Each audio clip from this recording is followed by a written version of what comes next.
Salam sahabat inspirasi sejati.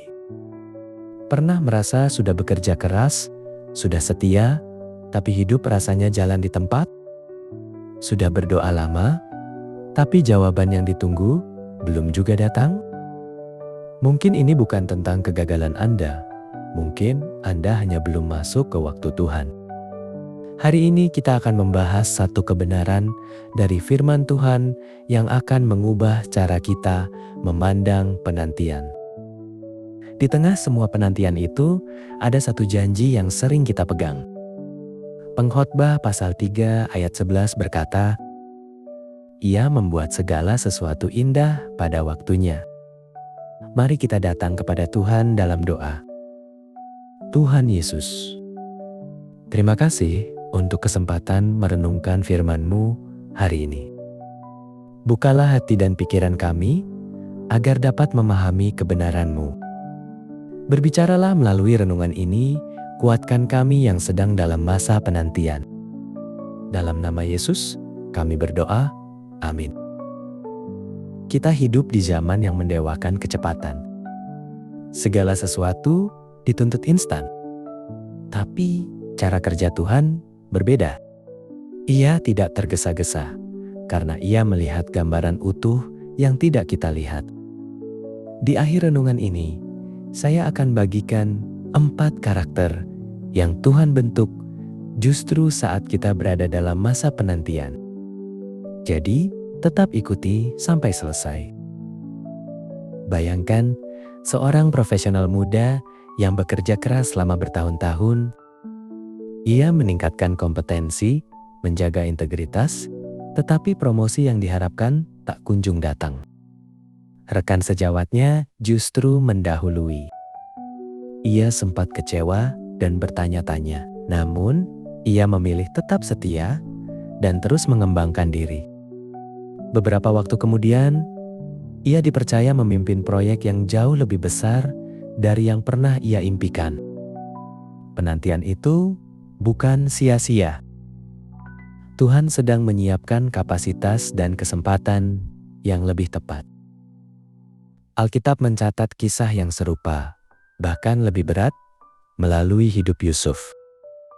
Ia dikhianati saudara sendiri, dijual sebagai budak, difitnah, dan dipenjara tanpa bersalah.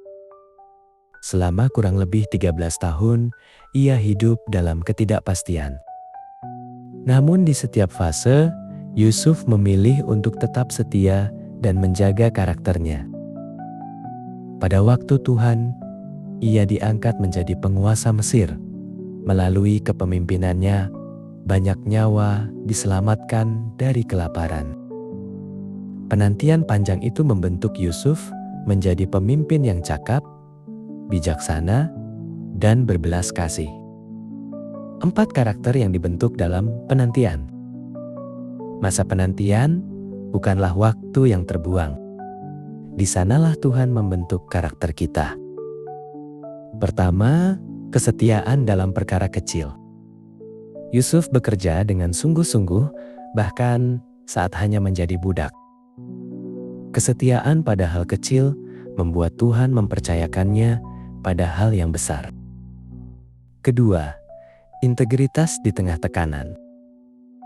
Ketika godaan datang melalui istri Potifar, Yusuf memilih menjaga kekudusan. Reputasi boleh runtuh, tetapi hati tetap bersih di hadapan Tuhan. Ketiga, ketabahan dalam penderitaan. Di penjara tanpa salah, Yusuf tidak menjadi pahit. Ia memilih bertahan dalam iman dan tidak menyalahkan keadaan. Keempat, kebijaksanaan dalam kepemimpinan. Saat diangkat, Yusuf tidak hanya menafsirkan mimpi Firaun. Ia juga menyusun strategi praktis yang menyelamatkan satu bangsa. Kebijaksanaan ini lahir dari proses panjang yang ditempa Tuhan. Jadi bagi kita hari ini, mari kita ingat lagi janji ini. Pengkhotbah 3 ayat 11. Ia membuat segala sesuatu indah pada waktunya. Perhatikan kata indah. Bukan cepat, bukan instan, tapi indah. Percaya pada waktu Tuhan berarti memilih untuk tetap setia, menjaga integritas, dan memelihara harapan. Sebelum kita akhiri renungan kita saat ini, mari kita satu di dalam doa. Bapa yang berada di surga, terima kasih untuk pengingat bahwa Engkau bekerja dalam waktumu yang sempurna. Kuatkan kami yang sedang menunggu. Tolong kami untuk tetap setia, menjaga hati, dan percaya bahwa Engkau sedang membentuk kami. Ajarkan kami untuk tidak menyerah sebelum melihat keindahan yang Engkau sediakan. Dalam nama Yesus Kristus, kami berdoa. Amin. Jika renungan ini menguatkan Anda, saya ingin mengajak Anda melakukan 3 hal sederhana. Pertama, ketik di kolom komentar. Aku percaya waktumu Tuhan. Ini sebagai deklarasi iman bagi Anda dan penguatan bagi yang lain. Kedua, share video ini ke 1 orang yang menurut Anda sedang membutuhkan dorongan ini. Ketiga, jangan lupa like video ini dan subscribe channel Inspirasi Sejati. Aktifkan loncengnya agar Anda tidak ketinggalan renungan inspiratif selanjutnya. Sampai jumpa di video berikutnya. Tuhan Yesus memberkati Anda.